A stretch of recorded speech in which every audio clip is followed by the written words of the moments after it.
Good evening, everyone. Welcome in to Vol Society Live special game number 2 post-game show right here on our Vol Society social media pages. My name is David Morrison from the Vol Society.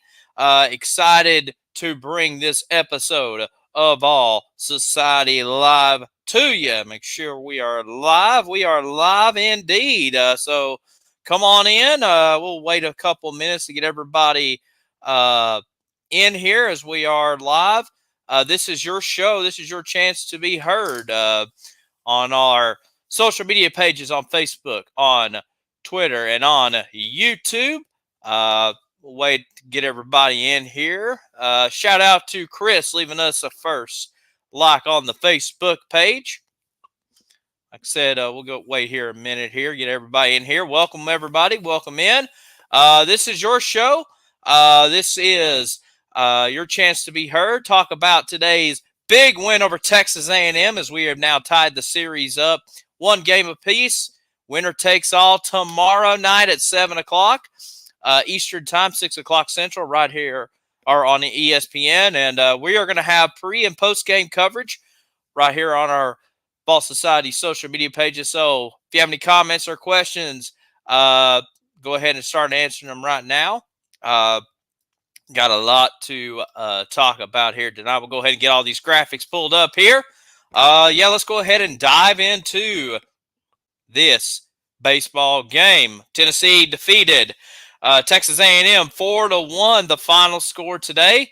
What can we say? It was a nail biter up until the top of the 7th, and then thankfully Dylan Dryland nailed that 2-run homer, and then CalStar added on 2 more runs to make it 4-1. But let's kind of go ahead and break down the score, or the box score for the most part.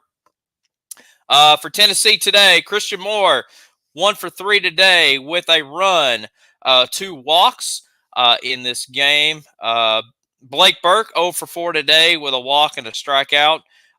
Billy Amelick, unfortunately, 0 for 5 today with 3 strikeouts. Dylan Dryland, gotta say, player of the game today, helped us out. 2 for 5 today with a run, 1 hit, and of course the big home run.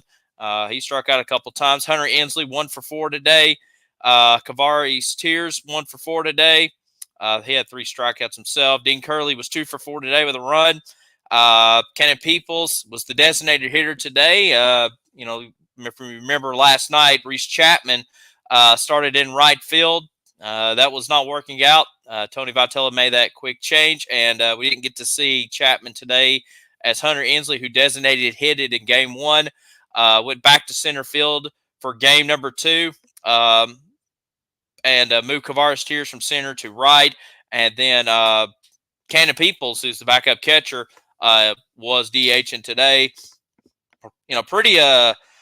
Pretty big slot for Cannon Peoples. He's 0 for 1 today, but he ended up getting walked 3 times today. So kudos to him. And then CalStar, what can you say about him? The Knoxville native, played at Farragut High School, 1 for 4 today with a run, 2 RBIs, and of course that was a 2-run homer, struck out 1 time, and that one.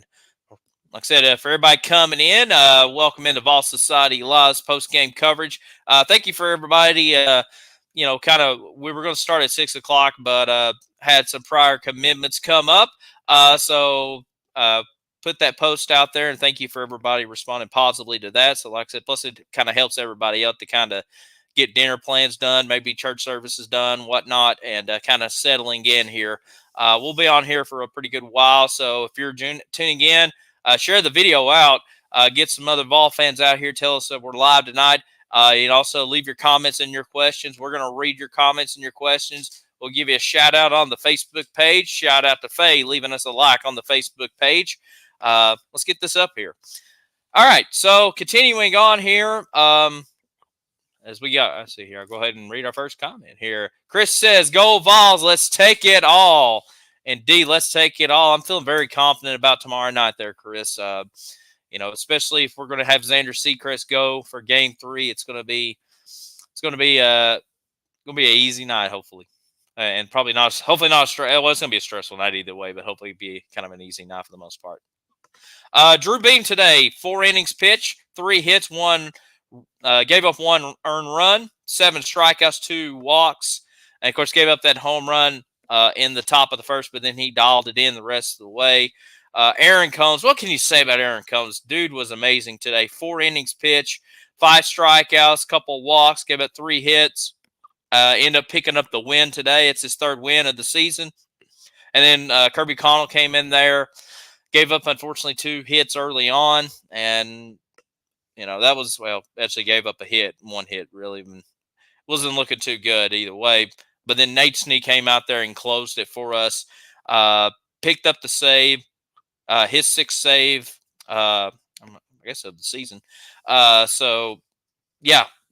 I thought pitching was a whole lot better tonight than it was last night.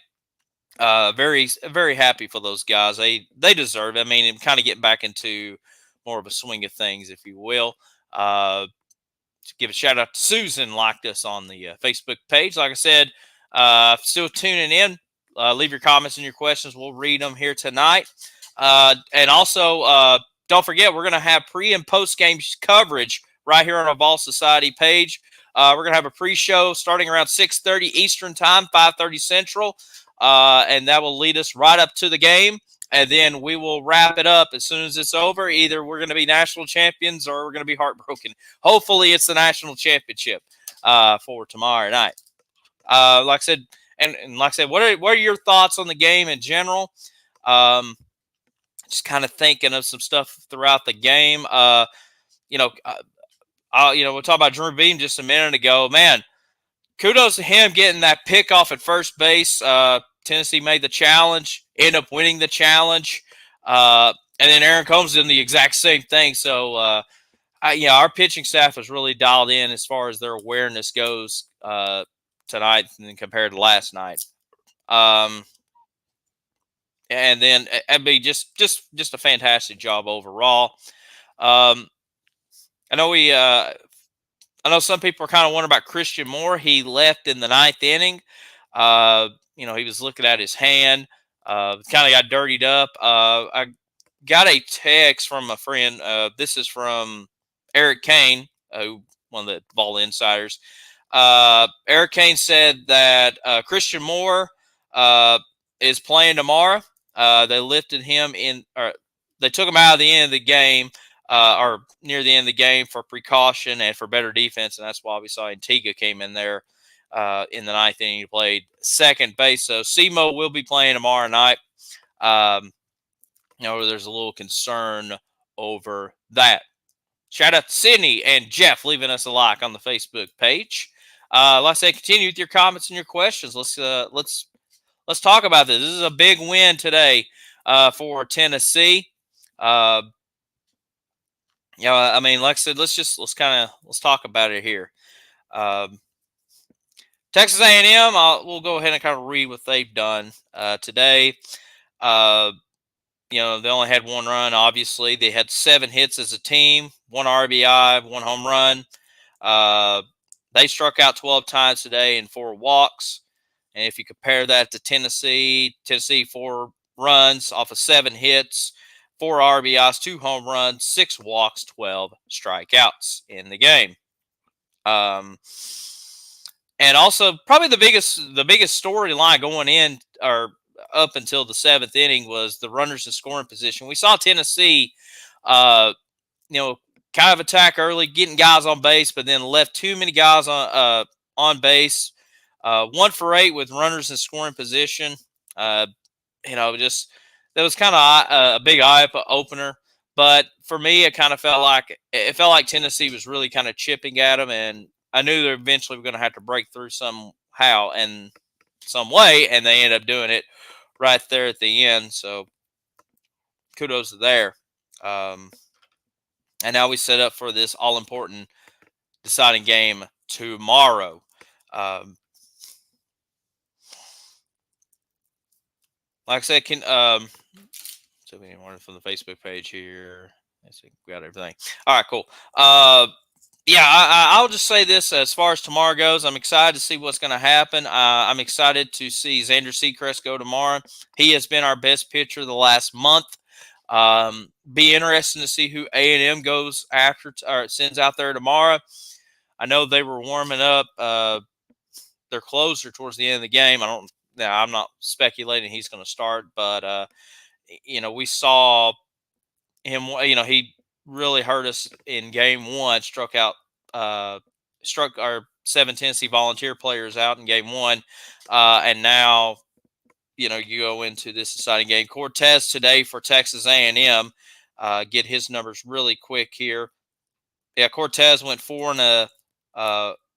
went 4 innings, a couple of hits, 5 walks, 7 strikeouts. Almost got to 100 pitches and ended up pulling him out with 1 pitch to go to get 100. Just looked like he had a hand cramp or something going on there. But we've already kind of faced one of their big pitchers, and we'll see what's going to happen there. I think Tennessee's pitching staff is going to be really dialed in going into game 3. See what Tony Vitello has in store. We know Seacrest is going to start the game, but then where do you go in the bullpen? Do you kind of just do what you did today? Just have Combs and uh, kind of pick up those mid relief innings. Kirby Connell. I know he's kind of had a struggle in Omaha so far. Where do you go with him? Obviously, Nate Steed's going to close your game out if you get to it. We'll see what's going to happen coming up tomorrow night. It should be a fantastic game. It's going to be an electric atmosphere tomorrow night. Exciting game 3, second year in a row. The 2 SEC teams are going to close out this college baseball season, and it's been a really fun ride to see this team just battle through adversity. And even going back to that Florida State game, the 12-11 win. You just kind of after that game, you kind of knew this was going to be a magical run. I mean, last night was not a magical game at all, but you still kind of felt confident. You still felt like Tony V was going to have something up his sleeve and deliver in crucial games, and he has done a great job in this College World Series. And it's so crazy to think now.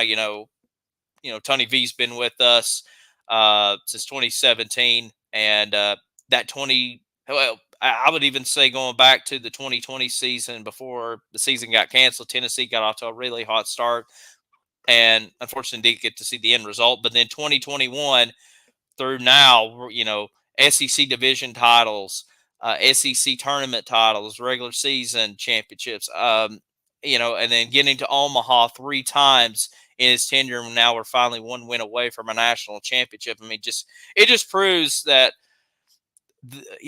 how great Tony Vitello has been to this program, been a godsend to this program.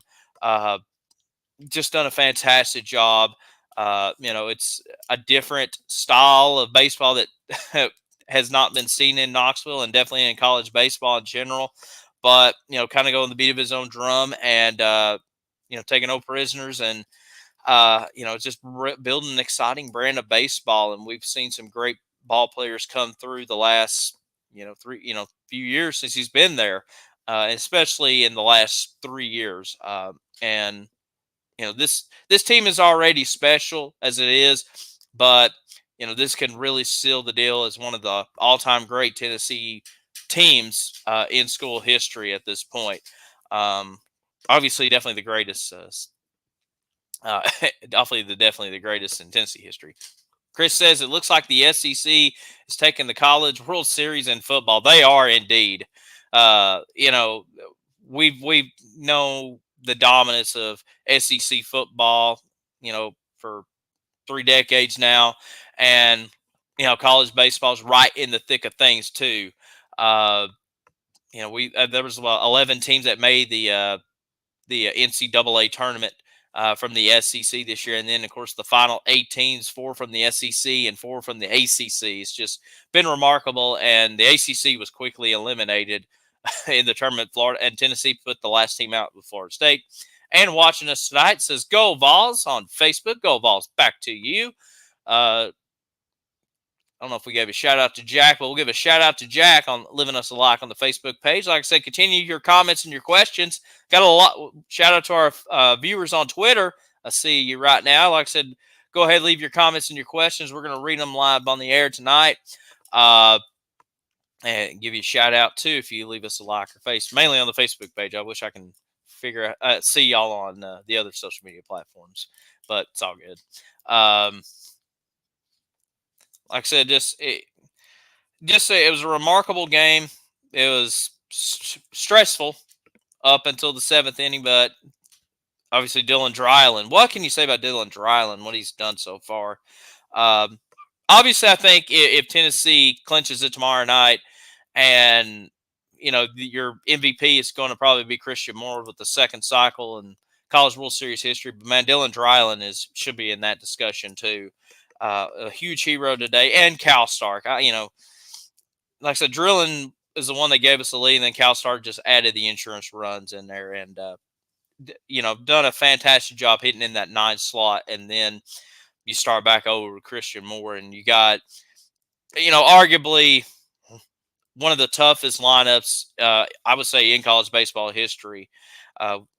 Even going back before the postseason with Christian Moore and Blake Burke, Billy Amlick, Dylan Dryland, Hunter Ensley, Kavarius Tears, even Dean Curley had a great game. And then, Kyle Stark has done a fine job, and our eight hitters kind of been just whoever Tony wants to throw out there. But, it's still a solid team, and just very excited to see where this team goes tomorrow. I mean, it's just remarkable, just where we're at, and it's been such a long time Tennessee has competed for a national championship, and tried to win one. I say for the first time since 2008 with the Lady Vols and Candace Parker. So,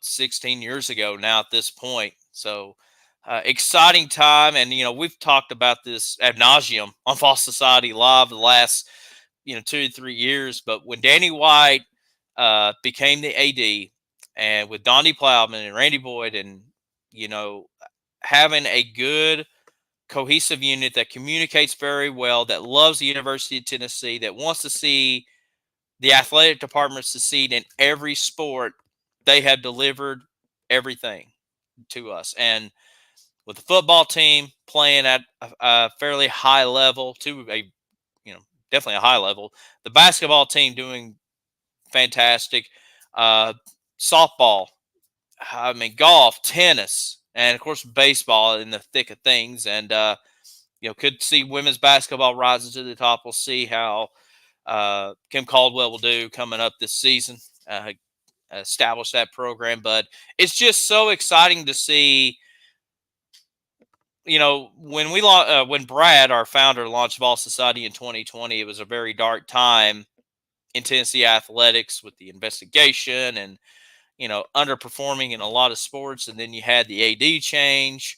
But when I joined in 2021, up until now, we've seen just a complete 180 in everything, just the athletic department in general. And, there's been a lot of changes with college athletics, with NIL and transfer portal. We can go down many different rabbit holes with that. But it is exciting to see Tennessee athletics just performing at a high level and competing for national championships in every sport.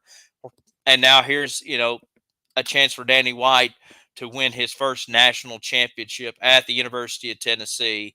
He's got several SEC championships under his tenure. Of course, the coaches get all the credit and the players get all the credit too. But, it's just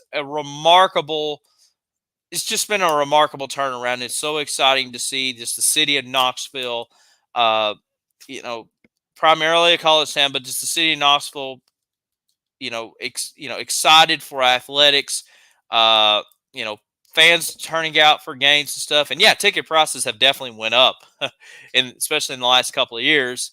But exciting to see, baseball selling out, football selling out, basketball selling out, softball selling out, the watch parties that's been going on, and just how the local economy in Knoxville, just people coming to Knoxville, and it's even kind of spreading it out more towards from an entertainment side with concerts and stuff like that. And And we're not going to go down all the logistics sides of it, but it's just living here in East Tennessee for 38 years and being an hour away from Knoxville and going up there, especially in the last 2-3 years, just seeing the University of Tennessee athletic department alive and on fire on everything. I mean, it's different than where it was, decades before. But I'm glad to see folks up there that love this university, loves their teams, loves their fans, and wants the best out of their players and playing at the highest level possible. And just an exciting day at the University of Tennessee. Makes me glad to be a fan. Makes me glad to do these live streams and the podcast with Brad and the other David D's. We just have so much fun with it, and we should celebrate this win tonight, and definitely get ready for tomorrow night. Winner take all. It's been a fun series. Texas A&M has brought their best game. First, here not only last night but tonight, and should be a fun winner take all game. Back to the Facebook page. Shout out to Todd, Veronica, Brian, leaving us a like on the Facebook page. What are your thoughts on tomorrow night? Leave your comments in there. We'll read them here tonight. We'll go here about 8:30 right here on the Facebook page. Don't forget, for those a lot tuning in, we're going to be live tomorrow night at 6:30 with a pregame show. 6:30 Eastern time, 5:30 for our friends in the Central Time Zone, and then we're going to wrap it up post-game coverage. It's going to be an emotional night, win, lose, or draw, if you will. Todd giving us a go Vols.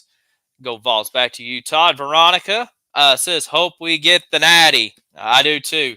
We've come way too far at this point to fall short of it, but I feel very confident. Xander Seacrest going tomorrow night. Like I said, he's played his best ball the last month. Get him going, and let's get these bats going too. I mean, glad to see Christian Moore had a great night. Dryland having a great night, CalStar, but I really want to see Burke and Amlick really get going too, and let's just put this series away easily. Chris says, do you think the Vols will make their baseball stadium bigger to fit more fans? That's in the plans right now, Chris. They are trying to – they made the expansion down the third base line all the way down the left field. I think they're trying to do something down the first base line. There's kind of like a little walkway down there, and I think they're either going to add some more seats or try to do something over there. I know they want to keep the porch in left field. They don't want to touch that because it seems like that's a very popular fan area over there. As far as like where else you can kind of go, I mean, you got the big scoreboard in right field. Center field, they probably don't want to touch too much either. So I know they're trying to work on something in that first base side, kind of in that little walkway area, but I think so too. I mean, there was a picture online I saw of Lindsey Nelson Stadium. I think it was like from 2017 to this year, and it's just a complete night and day difference. And I've noticed it too, going up there every year for football and basketball, kind of walking by Lindsey Nelson Stadium. And yeah, it is really grown and expanded very well. I know the last baseball game I went to a couple of years ago, down that third base line, they still kind of had I call the soccer bleachers, if you will, or the soccer regional park play area bleachers, and now it's all seating over there, and it looks really nice. So I think so, and I think Danny White's really noticing that too, and really wants Lindsey Nelson Stadium to be one of the best baseball stadiums, not only in the SEC but in college baseball in general. And I know he can get it done. See here. Shout out to Tom and Tim leaving us a like on the Facebook page. So, any other questions or comments? Like I said, I hope everybody is having a wonderful evening. Thank you for like I said, we kind of started a little later tonight, but I figured this might be a little bit better time. I know Sunday afternoon, right at 5 o'clock. I know there's a lot of people trying to get ready for the work week, and maybe Sunday night services kind of getting started and all that stuff, and uh, vacation Bible school or whatever, and dinner plans. So, like I said, kind of moved it up a little bit. Plus, I kind of had a late prior commitment there, but appreciate everybody kind of tuning in so far. Like I said, if you're new to Vol Society, don't forget to like the Facebook page, subscribe to the YouTube channel, follow us on Twitter, X, whatever you want to call it. And like I said, we got a lot coming up. We're going to have a pre-show tomorrow night at 6:30 p.m. Eastern Time, post-game show following the game. And also, while we're on here, got a lot of viewers. July the 1st, right here on our Vol Society social media pages, we're going to do our Tennessee football opponents preview. So beginning July the 1st, on our social media pages, we're going to preview a different Tennessee football opponent each and every day. So July 1st, we're actually going to cover all the non-conference opponents. So Chattanooga, UTEP, Kent State, and then NC State, which is the main focal point of that video. That's beginning on July the 1st. It's going to be me. I'm going to give a quick preview of that. And then July 2nd will be Oklahoma. July 3rd will be the next SEC opponent. We're going to go all the way to get to Vanderbilt. And like I said, make sure you're following along. Like I said, it gets us excited about Tennessee football coming up. Like I said, obviously we're focusing on baseball today, but like I said, that's what we got coming up throughout the summer. We're also going to be we're going to start back up our countdown to kickoff with some of our VFLs. We're going to do pictures and nostalgia and stuff like that, and then some roster previews and stuff coming up in the summer. And then we will have our good old Rocky Talk podcast back for football season with Brad Frank, the founder of Vol Society, myself, and David Deese along the way. So exciting things coming up on Vol Society, kind of like exciting things that could happen tomorrow. Shout out to James on the Facebook page watching us tonight. Any other comments or questions as we start to wind down here tonight? I appreciate everybody kind of tuning in tonight. Hopefully y'all join us back here tomorrow night, 6:30 for the pregame show with myself. And then winner takes all, game 3. Exciting game today. But yeah, we'll go ahead. I guess we'll wrap it up. Thank you for everybody tuning in. Like I said, make sure you're subscribed to our social media pages. Make sure when we have all the notifications turned on or whatever when we do go live or whenever we drop a video and all that stuff. And yeah, we'll talk to y'all tomorrow night, 6:30 Eastern Time, 5:30 Central for the pregame show. As we take you right up to first pitch for Game 3 of the College World Series between Tennessee and Texas A&M, and then following that, we'll be live right back here on the social media pages. It's going to be an historic night. We're just 27 outs away from a national championship. Of course, we got to get the win, obviously. Man, it's so exciting. We one win away, Vol fans. Let's go. Let's get fired up. Let's bring that national championship back home to Knoxville. Actually, our first national championship home to Knoxville. Bring another national championship home to Knoxville, if you will. Anyways, I'm rambling on. I'm getting out of here. I'm going to go celebrate. Have a great night, everybody. Appreciate you. Take care of Take care of each other, physically, mentally, spiritually, and God bless each and every one of y'all. And we'll talk to y'all tomorrow night right here on Vol Society Live. Until next time, David Morrison saying, go Vol.